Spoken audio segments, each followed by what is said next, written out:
இல்ல சபையில வந்து சொல்றது, நான் தசம காணிக்கையெல்லாம் கரெக்டா தானே கொடுத்தேன், ஏன் என் குடும்பத்துல இப்படி நடந்துச்சு?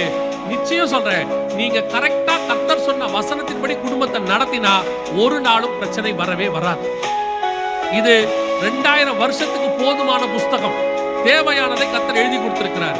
இங்க பல நேரங்களிலே நாம தான் மிஸ்டேக் பண்றோம். பெரிய பிரச்சனை என்ன தெரியுமா? பிள்ளைகளுக்கு பிரச்சனை இருக்குது, ஆனா அந்த பிரச்சனைகளுக்கு பிள்ளை ஒரு பேர் வச்சிருக்குது. அது ஓசிடி ப்ராப்ளம், அந்த ப்ராப்ளம், இந்த ப்ராப்ளம். என்னடா ஓசிடி ப்ராப்ளம் உங்களுக்கு அப்படின்னு கூப்பிட்டு கேட்டோம்னா, கூகுள் சொல்லுச்சு, கூகுளில் போய் பார்த்தோம், இந்த மாதிரி சிம்டம் இருந்தால் அது ஓசிடி ப்ராப்ளம், இந்த மாதிரி பிரச்சனை வந்தால் அந்த ப்ராப்ளம். ஒவ்வொருத்தரும் ஒவ்வொரு ப்ராப்ளம் சொல்கிறான். சரி, உட்காந்து அவங்கக்கிட்ட கேட்டோம்னா என்ன ப்ராப்ளம்னு கேட்டோம்னா அவங்களுடைய பிரச்சனையை நமக்கு சொல்கிறாங்க. அந்த பிரச்சனையை நீங்கள் கம்பேர் பண்ணி பாருங்கள், நம்ம அனுபவிச்ச பிரச்சனையில் 10% கூட இருக்காது. நமக்கு அன்றைக்கி சாப்பாட்டுக்கே ப்ராப்ளம் இருந்துச்சு, வேலைக்கு பிரச்சனை இருந்துச்சு, எங்கே போனாலும் நடந்து போகணும். இன்றைக்கி வீட்டு வாசலில் ஆட்டோ ஏற்றி விடுறோம். ஆனால் இவனுக்கு என்ன பிரச்சனை? இன்றைக்கி வீடியோ கேம்ஸை பார்த்துட்டு அல்லது எதையாவது வெப்சைட்டில் பார்த்துட்டு அது மண்டைக்குள்ளே ஓடி அதுவாகவே இவன் மாறிடுறான். மல்டிபிள் பர்சனாலிட்டின்றான், ஓசிடி பிரச்சனைங்கிறான், என்னென்னவோ சொல்கிறான். ஆனால் இது எல்லாம் இன்னைக்கு உள்ளதான பிசாசின் தந்திரம். இது கொஞ்சமாவது பெற்றோருக்கு புரியணும். இப்போ நம்ம இந்த மாதிரிலாம் ஏதாவது சொன்னோம்னா ஒரு பேர் சொல்லிடுறான், அவர் பூமர் அங்கிளுங்கிறான். இப்போ அவருக்கு இப்போ நம்மளாம் என்ன ஜென்ரேஷன்? Boomer uncle generation. எப்போ பார்த்தாலும் எங்கள் காலத்தில், அந்த காலத்தில் அப்படின்றான். இப்போ அவனுக்கு சில ப்ராப்ளம்ஸ் போயிட்டு இருக்குது. இப்போ அவனுக்கிட்ட வர்றதுக்கு முன்னாடியே சர்ப்பம் உள்ளே வராமல் பாதுகாக்க வேண்டியது உங்கள் வேலை. நீங்கள் உள்ளே விட்டுட்டு என்ன பண்ணலான்னு யோசிக்கிறோம். சர்ப்பம் வந்துடுச்சு, உள்ளுக்குள்ள பையனுக்கு இந்த ப்ராப்ளம் வந்துடுச்சு, சைக்காட்டிக் ப்ராப்ளம் வந்துடுச்சு, இதை என்ன சரி பண்ணலாம்? அப்புறம் வந்து பாஸ்டர் கிட்ட ஜெபம் பண்ணுறது, பாஸ்டர் இப்படியெல்லாம் வந்துச்சு, ஏன் என் குடும்பத்துக்குள்ளே வந்துச்சு? நீங்கள் நித்திரை பண்ணுகிறவர்கள். நாம் வேலைக்கு போகிறோம், ஏன் ஊழியக்காரங்களையும் சேர்த்தே சொல்கிறேன், ஊழியத்துக்கு போகிறோம், நிறைய காரியங்கள் பிஸியாக இருக்கிறோம். இதெல்லாம் எதற்காக நாம் செய்கிறோம்? எதுக்காக நம்ம செய்கிறோம்? அல்டிமேட்டாக எண்ட் ஆஃப் த டே நம்ம சொல்ல போகிறது ஃபேமிலிக்காக, அடுத்த ஜென்ரேஷன். ஏன்னா நமக்கு வேறு ஒன்றுமே இல்லை. ஆனால் அந்த ஜென்ரேஷன் இன்னைக்கு என்ன ஆகிக்கிட்டே இருக்குது? உள்ளுக்குள்ள கலைகளோடு கூட சேர்ந்து வளர்ந்துக்கிட்டே இருக்குது. இதில் பிரச்சனை என்னன்னா, கலை எங்கே விதைக்கப்பட்டதுன்னே பெற்றோருக்கு தெரியல. எப்போ இது நடந்துச்சு, என்னைக்கு நடந்துச்சு? பிரச்சனை உச்சத்துக்கு போகும்போது தான் நான் சொல்கிறது 100% உண்மை. முந்தியெல்லாம் ஒரு 30 வருஷத்துக்கு முன்னாடி நம்ம வீட்டுக்குள்ளே நுழையும் போதே அம்மா கண்டுபிடிச்சிருவாங்க நம்ம முகத்தை வச்சு, சாப்பிட்டாங்களா இல்லையா, அவனுக்கு உடம்பு சரியில்லையா. உள்ளே நுழையும் போதே கேட்பாங்க, என்னடா பிரச்சனை, மதியானம் சாப்பிட்டியா இல்லையா கேட்பாங்க. இப்போ பையன் எப்படி வந்தாலும் இப்போ இருக்கிற அம்மாவுக்கு தெரியாது, இப்போ இருக்க அப்பாவுக்கு தெரியாது. ஏன்னா இப்போ நம்மெல்லாம் வேறு ப்ராப்ளத்தில் பிஸியாக இருக்கோம். கேட்டு பார்த்தா நம்ம சைடில் நம்மளுடைய நியாயங்களை சொல்கிறோம். யாருக்காக ஓடுறேன்? கல்யாணம் பண்ணி வச்ச போது நம்ம ஒரு ஆணுக்கும் பெண்ணுக்கும் கல்யாணம் பண்ணி வச்சோம். பிரச்சனை வந்துடுது, பாஸ்டர்கிட்ட வராங்க. பாஸ்டர்கிட்ட வந்தோடனே அந்த அம்மா சொல்லுது, இந்த வீட்டுக்கு நான் மாடு மாதிரி உழைக்கிறேன். உடனே அவர் சொல்கிறாரு, நான் கூட தான் நாய் மாதிரி உழைக்கிறேன். ஒரு மாடும் நாயுமா மாறி நிற்கிறாங்க ரெண்டு பேரும். நம்ம ஒரு மனுஷனுக்கும் மனுஷிக்கு தானே கல்யாணம் பண்ணி வச்சோம் 10 வருஷத்துக்கு முன்னாடி. ரெண்டு பேரும் நல்லா உழைச்சி மாடு நாயுமா. அவங்கள எனக்கு பார்க்கும்போது தோணும், இது ஒரு மாடு, இது ஒரு நாய்.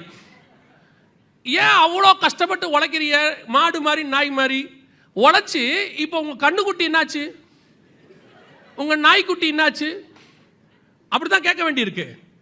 குடும்பத்துக்காக தானே இவ்வளோ கஷ்டப்படுறோம். உட்காந்து பிள்ளைங்கிட்ட என்ன, நான் அதை விட ரொம்ப முக்கியம், பிள்ளைகளுடைய சின்ன சேஞ்சஸ் வரும்போதே உங்களுக்கு தெரியணும். நிறைய பெற்றோர் ஃபெயிலியர். பிரச்சனை பெருசாகும் போது அவங்ககிட்ட அந்த விஷயம் வரும்போது, எப்பத்துலேருந்து இப்படி இருக்குன்னு கேட்டால் 2 வருஷமாக இப்படி இருக்குது, 1 வருஷமாக இப்படி இருக்குது, இது மாதிரி 1.5 வருஷமாக இருக்குது. அப்போ இந்த 1.5 வருஷம் அதை தெரிந்துக்காத பெற்றோர், கலை விதைக்கப்பட்டதை தெரியாத பெற்றோர், குடும்பத்துக்குள்ளே என்ன நடக்குது? இப்போ முந்தியெல்லாம் ஒரு வீடு தான் இருக்கும், எல்லாரும் ஒரு ரூம்குள்ளே தான் இருப்போம். இப்போ ஆளாளுக்கு ஒரு ரூமு, ஆளாளுக்கு ஒரு ஃபோனு. சாப்பிட கூப்பிட்றதே ஃபோனில் தான் கூப்பிட்றாங்க. சாப்பிட வரியா? இந்த வரேன். நான் நினச்சேன் எங்கிருந்தோ கூப்பிட்றாங்க போலன்னு. அவன் உள் ரூமில் தான் இருக்கான். கதவை தட்டி கூப்பிட்றது கூட இப்போ நமக்கு சோம்பேறித்தனம் ஆகிப்போச்சு. அந்த அளவுக்கு ஆயிட்டோம். ப்ரைவசிங்கிற பேரில், அவங்களுக்கு நம்ம வசதி பண்ணி கொடுக்குறோங்கிற பேரில் எல்லாமே ஒரு லிமிட்டுக்கு மேலே போச்சுன்னா சர்ப்பம் உள்ளே நுழையும். சத்ரு கலைகளை விதைப்பான். அதாவது பிள்ளைகள் சந்தோஷமா இருக்கிறது நல்லது, அதை விட பாதுகாப்பாக இருப்பது நல்லது. பாதுகாப்பு இல்லாத சந்தோஷம் ஆபத்து தானே. என்ன யோசிச்சு பாருங்க, நமக்கு அப்பா அம்மா அடித்த காலம் ஒன்று இருந்துச்சு. இவங்க அடித்தது பத்தாதுக்குன்னு டீச்சர்கிட்ட கொண்டு போய் விட்டு விடும்போது ஒன்று சொல்லி விட்டுட்டு வருவாங்க. என்ன சொல்லி விட்டு வருவாங்க? கண்ணு ரெண்டையும் விட்டுட்டு தோலை உரிங்கப்பாங்க. அந்த மாதிரி ஏற்கனவே நல்லா தான் அடிக்கும், அதுக்கு நம்மளை கண்டாலே பிடிக்காது, சாத்துனா சாத்துவாங்க. அப்புறம் விட்டுட்டு வரும்போது சொல்லிட்டு வருவாங்க, அவன் அடங்கவே மாட்டேங்கிறான் வீட்டில், கண்ணு ரெண்டையும் விட்டுட்டு தோலை உரிங்கன்னு. அந்த அம்மாவுக்கு என்னமோ நம்ம பத்திரம் எழுதி கொடுத்த மாதிரி, நீங்கள் போங்க நான் பார்த்துக்கிறேன், சும்மாவே சாத்தோம். அதுக்கப்புறம் போட்டு இப்போ வீட்டில் அடிக்க முடியறதில்ல, அடிச்சா அப்படியே பார்க்குறான். அப்பா பயப்படுறாரு, என்னடா ஒன்றும் இல்லை. டீச்சரும் அடிக்க முடியாது, டீச்சர் அடித்தா போலீஸில் பிடிச்சி கொடுத்துறான், உடனே போலீஸ் வந்துடுது. போலீஸும் பாருங்க அவங்களுக்கு தான் சாதகமாக இருக்குது, டீச்சரை பிடிச்சி உள்ளே வச்சிடுறாங்க. நல்லா கவனிச்சுக்கொள்ளுங்க, நீங்கள் உங்கள் பிள்ளைகளுக்கு பாதுகாப்பாய் கொடுக்கப்பட்ட பெற்றோர், அடுத்த தலைமுறையை கர்த்தருக்கென்று வளர்ப்பதற்கென்று கொடுக்கப்பட்ட பெற்றோர். நீங்கள் என்ன சொல்கிறீங்க? நான் தான் கஷ்டப்பட்டேன், என் பையன் நல்லா இருக்கட்டும். இருக்கட்டும், யார் வேணான்னா, பசியாக இருக்க வேண்டாம், ட்ரெஸ் இல்லாமல் இருக்க வேண்டாம், சந்தோஷமாக தூங்கட்டும், ஏசி போட்டு கொடுங்க. ஆனால் கூட அவன் என்ன பண்ணுறான்றதை பாருங்கள், அதுக்கு தான் கர்த்தர் வச்சிருக்கிறார். நாம் எப்படிங்க அவங்க ப்ரைவசியில் தலையிடுறது? நீ சத்ருவுக்கு வழி கொடுக்குறேன்னு அர்த்தம். பிள்ளையை ஒழுங்காக வளர்க்காட்டி கர்த்தர் கண்டிப்பாக உங்ககிட்ட கணக்கு கேட்பார்.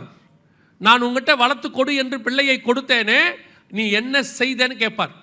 இன்னைக்கு நிறைய தோட்டத்துக்குள்ள சத்துரு கலைகளை விதைக்க தொடங்கியிருக்கா இந்த லாஸ்ட் மினிட். அன்னைக்கு நம்ம வீடுகளுக்குள்ள ஒரு பாவம் வரணும்னா, நான் சொல்கிறது எங்கள் காலத்தில், நான் சின்ன பிள்ளையாக இருக்கும்போது ரேடியோ மட்டும்தான் இருந்துச்சு. அதுக்கப்புறம் ஒரு பிளாக் அண்ட் ஒயிட் டிவி வந்துச்சு. அதில் வாரத்துக்கு 2 ப்ரோக்ராம் தான் சத்துரு விதைக்கிற ப்ரோக்ராம். ஒளியும் ஒளியும்னு ஒன்று வரும், சினிமான்னு ஒன்று வரும். இதை தவிர வேறு ஒன்றுமே வராது.